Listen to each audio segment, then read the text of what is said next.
Guys நானும் தினேஷும் கொன்றங்கி மலையை நோக்கி பயணத்தை போடுறோம். வெறியா இருக்க போகுது ட்ரிப்பு. கைஸ் காலங்காத்தால வெள்ளனா ஏற ஆரம்பிச்சிட்டோம். குளிர் ஒண்ணுமே பண்ண முடியல கைஸ். பனி ஊத்துது ஒரேதான். கை காலில் வெட வெடன்னு வேற வருது கைஸ். குளிர் இருக்கும், அதுக்கு வேற ஏற முடியல. அதுதான்.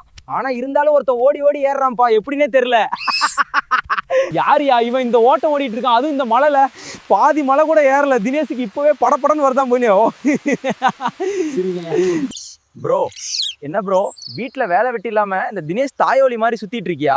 நானும் பாக்குறேன், சும்மா மலை ஏறுற இறங்குற. இல்லை ப்ரோ, நான் கின்னஸ் வேர்ல்ட் ரெக்கார்ட் பண்ணுறதுக்காக ஏறுறேன் ப்ரோ. ஃபெர்டேக்கு 4 தடவை ஏறுறேன் ப்ரோ. ரெக்கார்ட் பண்ண நம்ம எல்லாருக்கும் பெருமை தான் ப்ரோ. உண்மையாவே உங்க கமெண்ட்ல பார்த்துருக்கேன் ப்ரோ. சும்மா ஏன்டா தேவையில்லாத வேலை பார்க்குற, இதனால ஒரு பயனும் இல்லைன்னு தான் கமெண்ட் பண்றாங்க. ஆனா உண்மையிலே ஒருத்தர் இதை பண்ணி முடிச்சிட்டானே, அது நம்ம தமிழ்நாட்டுக்கும் இந்திக்கும் தான் பெருமை. என்ன நம்ம ஊருக்காரன் இப்படி ஒன்று பண்றான், நம்ம தான் பெருமைப்படணும். ஆமாம்.